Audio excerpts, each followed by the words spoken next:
Ladies and gentlemen, we're wounded, damn it. What? Go, move forward, damn it. There was a man with a woman there. They said, guys, wait, we'll fix the dock. And in the moment, 8 men ran out of the house. Some in military gear, some in civilian clothes. A real war has started for us. Anyone get wounded, go forward. Then they took a gun from one who wanted to shoot himself. So in short, such happens force majeures.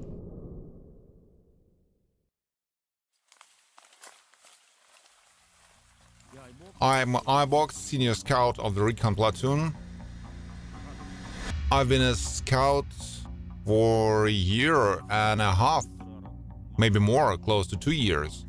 I tried to do what I was trained to do. Step aside, Aibox. Tiger. About the age, war accelerates all this aging. Health is already slowly giving out. Now, old man, that's it. Yeah, now we are waging war at HQ. The job is to intercept data coming to me. If the enemy is planning something, I see it from the intercepts, analyze it, warn our guys so they know an assault or fire strike on their positions is coming. Once the mission was planned. Officially, the task location was 12 kilometers from the front line. Well, I just got restless, wanted to shake off the pile from myself, so I asked to go on the mission. We were to reach the blockade line. Intel said there would be many civilians there. We'd walk, chat with locals, check for enemies. We arrived and met up with our guys. They briefed us on the situation there, so we went through the village. We started from the outer streets. First street had 3 houses with locals, rest were abandoned. On the next street, we checked each house and barn for hiding spots. We reached the end of the street. There was a woman with a man. We introduced ourselves, asked them for ID documents. They had a nasty barking dog in the yard. And they said, wait, we'll fix the dog and let you in. Somehow we sensed intuitively that something wasn't all right. We scattered in different directions. Then out of the house ran out 8 guys, some in military gear, some in civilian clothes, all armed and armored. The one I shot at was wearing a yellow t-shirt and shorts. The bushes were thick there, they went behind them. We exchanged fire through the bushes and then dispersed. Then, as we say, the real war began for us.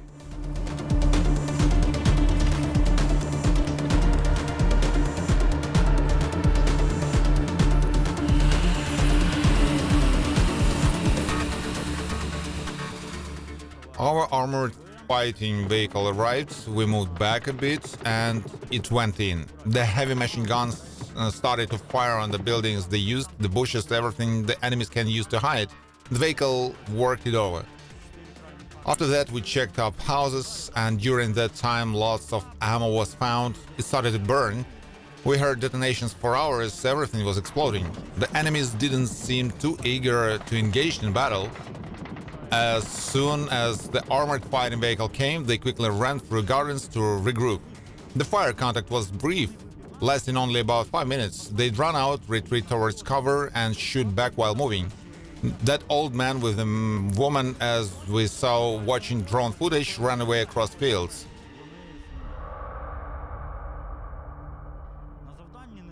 When you're on a mission, fear vanishes. You're focused. A switch flips in your head and you just work. There's no room for fear anymore. It's scary when you're driving for a mission. You gotta think fast to stay alive. Who were you thinking about when you went out and survived? Same as always, I guess.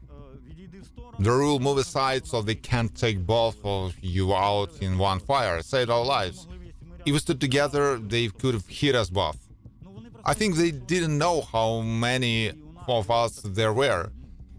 We had a tactical advantage, a better position. They'd come at us and we'd greet them with 4 rifles. We thought we'd deal with them, but they fled. And the situation's uncertain, and once later we drove to a distant point. bringing supplies. All seemed fine when we spotted 4 or 6 people in 30 meters. They rushed out of the building and started firing at us. I was on a quad bike, firing back on the way with one hand like in a Western film. We moved through the field. Ladies and gentlemen, we are wanted, damn it! What? Go move forward, damn it!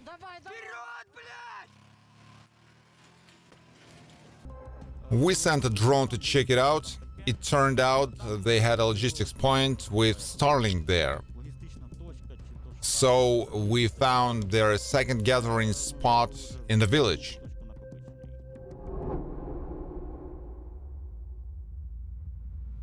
There was another old incident. We set up a small roadblock on the street. Then a civilian car approached. They waved white clothes from the window. We stopped them. The couple was about my age. Turns out their grandma lived here and they came to visit here. In short, grandma was there while all this was happening. We weren't sure if they were working with the enemy. We sent that man and woman to the rear. They confirmed those in the last house worked with the enemy. Later, we got more proof locals were helping the enemy. It's tough when civilians make such things. Not a pleasant situation, to say the least. I'm unsure if forced evacuation from war zones is the best option. That couple took a polygraph the next day. They came, took their grandma, and left the area.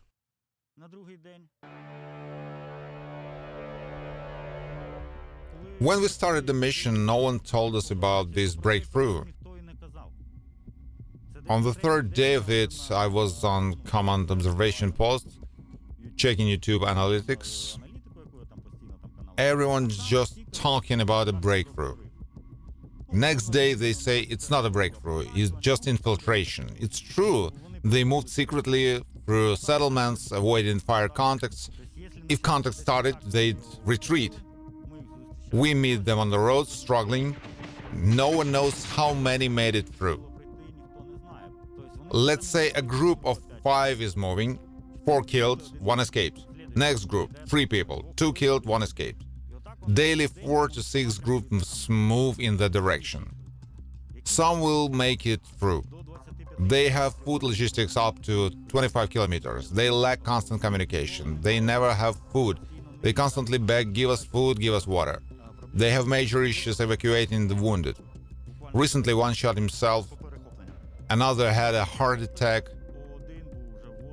They took a gun from one who wanted to shoot himself. They are always lugging everything in backpacks. When our drone's up, they can't move. They sit and rest. When they can, they keep going. Anyone injured? Move it, move it. They can't go non-stop, so they set up checkpoints. They've got fixed antennas for comms at these spots. Well, we found all these points. We know them now.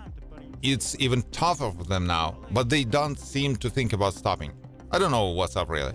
Often they don't know who's coming. Sometimes they capture their own. Sometimes they shoot at their own. If someone goes on, they take these guys with them. You've lost yours, let's deal with these ones. Well, that's a normal side effect. The biggest problem is when some locals help them. A small group might be hiding there, they in civilian clothes, especially those against us. Mainly for this breakthrough, they sent 30-year-olds. So they're more or less young. And most of them are ex-locals. High chance they will meet someone who'll help them. While there's still greenery, they'll keep acting. At night, drone landings glow with fire. Well, you can walk there calmly. It'll be easier for us in the fall. I think the front will stabilize in the autumn.